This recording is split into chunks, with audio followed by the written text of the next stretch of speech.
प्यारे बच्चों, जय हिंद। हमारे पठन अभियान में आज हमारी गतिविधि पत्रक गणतंत्र दिवस के बारे में है।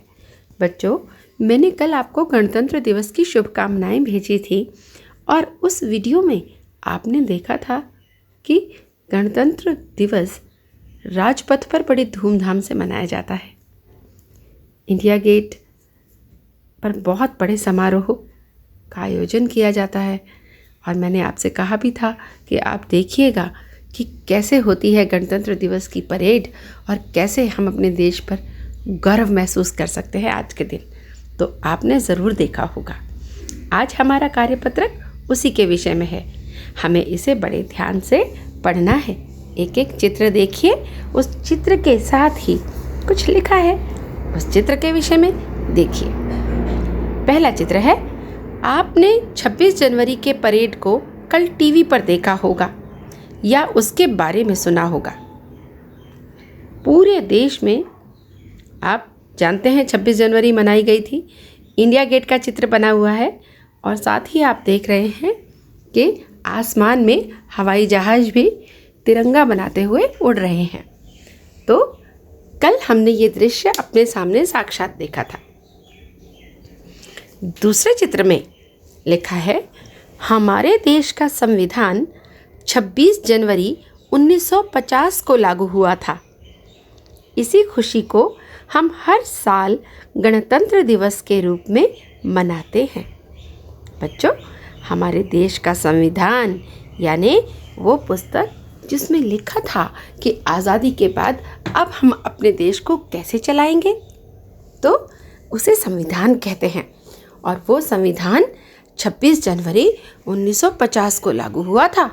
आप जानते हैं कि हमारा देश 15 अगस्त 1947 को आज़ाद हो गया था। तो 1947 से 1950 इतना वर्ष यानी 2 वर्ष लग गए थे। 2 वर्ष 11 महीने लग गए थे इस संविधान को बनाने में और फिर हमने 26 जनवरी को इसे लागू किया। बड़ी खुशी की बात थी, इसीलिए इस खुशी को अब हम हर साल 26 जनवरी के दिन गणतंत्र दिवस के रूप में मनाते हैं। तीसरे चित्र में देखिए, भारत का संविधान बनने में 2 साल 11 महीने और 18 दिन का समय लगा था। आप देख रहे हैं यहाँ पर संविधान निर्माताओं के चित्र भी बने हुए हैं। अगले चित्र में देखिए, पूरे देश में गणतंत्र दिवस के उपलक्ष्य में अनेक कार्यक्रम आयोजित किए जाते हैं। आप भी जानते हैं कि विद्यालय में उस दिन तिरंगा फहराया जाता है। आप कई तरह के प्रोग्राम करते हैं, कोई डांस करता है, कोई नाटक करता है देशभक्ति, कोई गीत गाता है और इस तरह से हम देश के प्रति अपने सम्मान को व्यक्त करते हैं। तो इस चित्र में भी आप देख रहे हैं बहुत सारे बच्चे हैं जो तिरंगे की ड्रेस में सजे हुए, हाथ में तिरंगे गुब्बारे लेकर खड़े हैं। यानी ये चित्र हमें बता रहा है कि पूरे देश में गणतंत्र दिवस के उपलक्ष्य में अनेक कार्यक्रम आयोजित किए जाते हैं। अगले चित्र में आप देख रहे हैं हमारा प्यारा तिरंगा झंडा।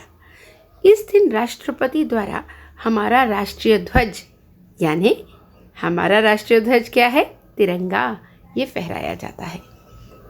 तो इसे ध्यान से पढ़िएगा। इस दिन राष्ट्रपति द्वारा हमारा राष्ट्रीय ध्वज फहराया जाता है। और अंतिम चित्र में आप देख रहे हैं तिरंगे की ड्रेस पहने हुए मोटरसाइकिल सवार। आपने कल भी देखा होगा किस प्रकार मोटरसाइकिल पर बैलेंस बनाकर चल रहे थे सीमा सड़क सुरक्षा के जवान। और आपने ये भी देखा महिलाओं का शक्ति प्रदर्शन देखा आपने कि किस प्रकार से महिलाएं मोटरसाइकिल चला रही थी, बैलेंस बनाकर चल रही थी, उस पर बैठकर अखबार भी पढ़ रही थी। तो जैसा कि आपने कल देखा ऐसा ही एक चित्र यहाँ बना है और इस पर लिखा है, इस दिन दिल्ली के राजपथ पर बहुत बड़े समारोह का आयोजन किया जाता है। और हाँ, हम जानते हैं आयोजन किया जाता है क्योंकि ये तो अभी हमने कल ही देखा है। तो बच्चों, इस लेख के आधार पर कुछ प्रश्नों के आपने उत्तर लिखने हैं। उत्तर आपने स्वयं लिखने हैं, क्योंकि आप पढ़ना सीख रहे हैं, लिखना भी सीखेंगे। इसलिए मैं इसके उत्तर आपको स्वयं नहीं बताऊंगी। जो आपको समझ में आता है, जो आपका मन करता है, वो सब सही होगा। आप लिख कर भेजिए। पहला प्रश्न है, हम गणतंत्र दिवस क्यों मनाते हैं? इसका उत्तर तो आपको पता चल ही गया होगा। दूसरा प्रश्न, आप अपने देश के लिए क्या करना चाहेंगे और क्यों? कोई एक बात लिखिए, आप क्या करना चाहते हैं बड़े होकर अपने देश के लिए। प्रश्न 3, निम्नलिखित शब्दों को शामिल करते हुए एक छोटी सी कहानी लिखें और अपने टीचर को दिखाएं, अभिभावक को दिखाएं, उन्हें सुनाएं। तो आपने एक छोटी सी कहानी लिखनी है। उस कहानी में ये शब्द आने चाहिए: विद्यालय, बच्चे, झंडा, देशभक्ति, शपथ, खुशी और सम्मान। तो प्यारे बच्चों, आप लोग इसको बार बार पढ़ेंगे, चित्र के साथ पढ़ेंगे, इसका आनंद उठाएं। अगर कुछ समझ में नहीं आता तो वह मुझसे ज़रूर पूछें। धन्यवाद।